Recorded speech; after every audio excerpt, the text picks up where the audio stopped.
What's up everybody? Jordan Tremaine here with another book review, and today we're going to talk about one of the books that I think is now one of my favorite books.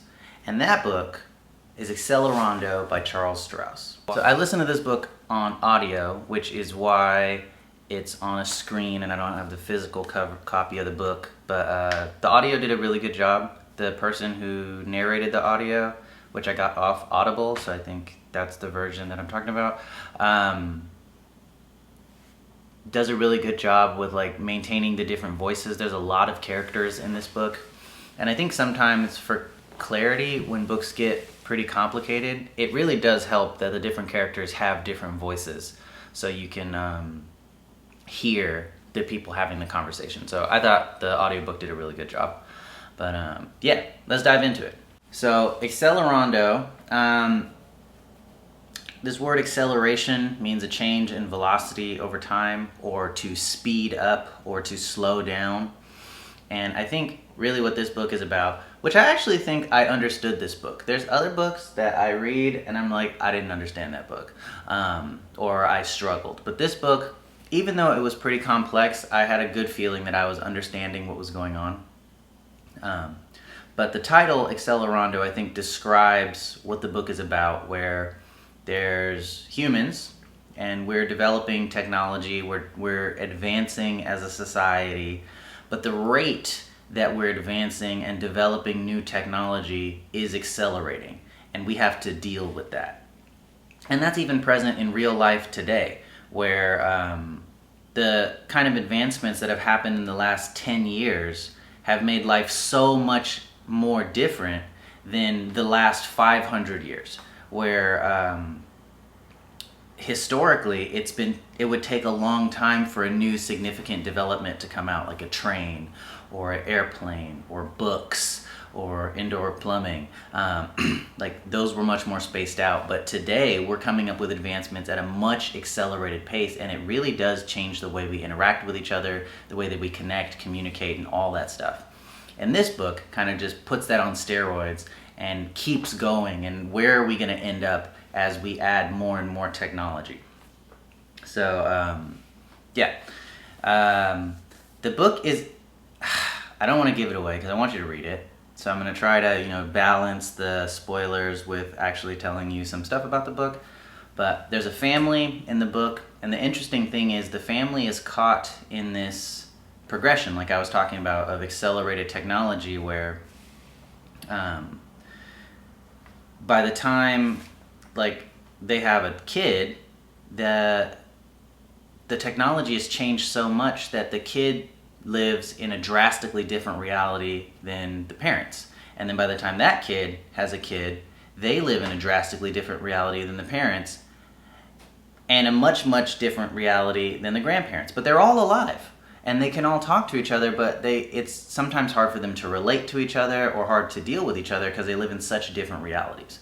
And an example of that is like this first generation, like the grandparents, they were kind of like us, where today Elon Musk is experimenting with Neuralink, trying to put electronic interfaces in people's heads to maybe get people the ability to log onto the internet through their minds. And that's something that's really happening today. And that's kind of what was happening with the first generation. But then, like, let's say you got that technology when you were 40 and you were able to start like just interfacing with the internet directly through your head. But then you had kids, and your kids, they were born with that and they grew up with that. It's like the difference now between like boomers and people that grew up with the internet. It's like a really big cultural difference, because their access to information and all that kind of stuff creates all these different opportunities. And so you have these people who just were able to start having the internet on what they use this really cool term in here called wetware. And so like hardware is like your computer, and your hardware has software. And your wetware is like your computer, but your brain, your biological hardware. And so your wetware can also have software. But we're getting to this point where the grandparents, when they were older, software implants or wetware implants came out. The parents, they grew up with that kind of stuff, and then the children, they're like they're able to grow up in a world where that technology is matured and it's not prototype anymore. So they have all these different experiences and realities, and they're able to think differently and navigate the world differently, but they're all still alive. They all still have to vote. They all still have to deal with problems. And the book, I think, is a cool story about humanity through its different generations, through its different types of people having to deal with each other and still having to find a way to get through. There's a lot of cool like sci-fi type of technology in here. The author Strauss gets pretty creative with some of the stuff that he's using to describe. And one of the things I really like about the book is because it spans such a long timeline, which is like this one family's grandparents, parents, and kids. Like that's a long time. That's like, could be like 100 years or something like that.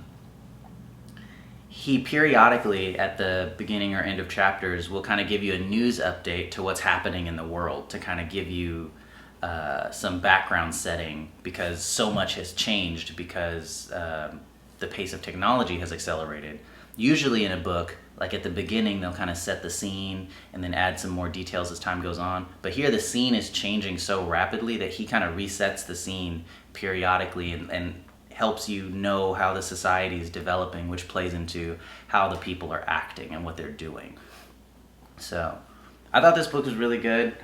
It was recommended to me because I did a book review on Diaspora by Greg Egan, which is another book that I really like, and it's, I think, in the same realm. So I think that book recommendation was good, where humans are advancing. We're entering into these new interesting problems. Like the internet is a new and interesting problem. Now we can share all the information instantly. But is that a good thing? Does that help us? Does that make things more confusing? And starting to ask these types of questions, I think, is what this book, Accelerando, and that book, Diaspora, did. So, yeah, I would put them in the same category. I'll link that in the description. But I thought this book was really good. And it brings up a lot of interesting human problems, which I think is the thing I appreciated the most about it, where it talks about real humans and they have their different situations. And in this case, most of the major differences in situations are technological because people come from different generations. But it shows people like actually having to deal with each other and what they do and how that turns out.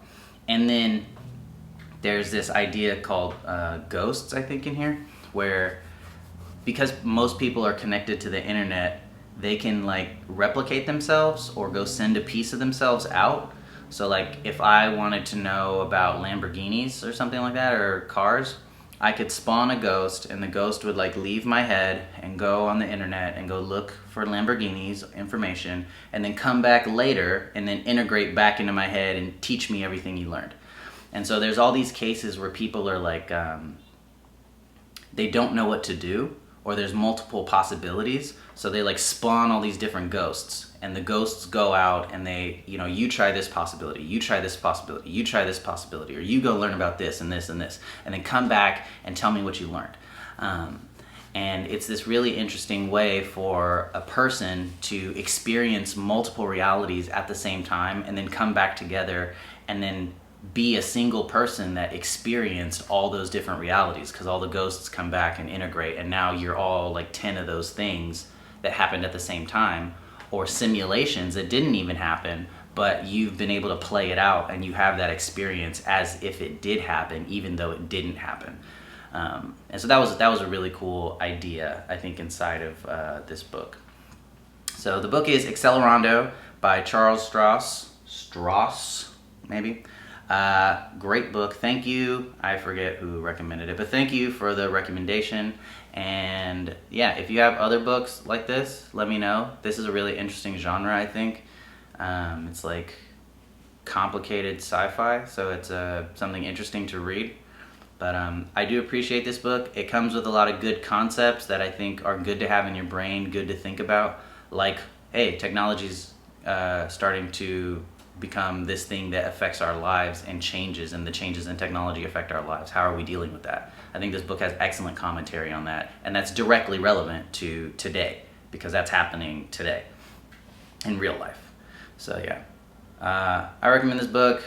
Well, there's audiobooks. I don't know if there's pictures or not, but my version didn't have pictures, yeah, this has been Jordan Tremaine Book Reviews with another one on Accelerando. See you guys later.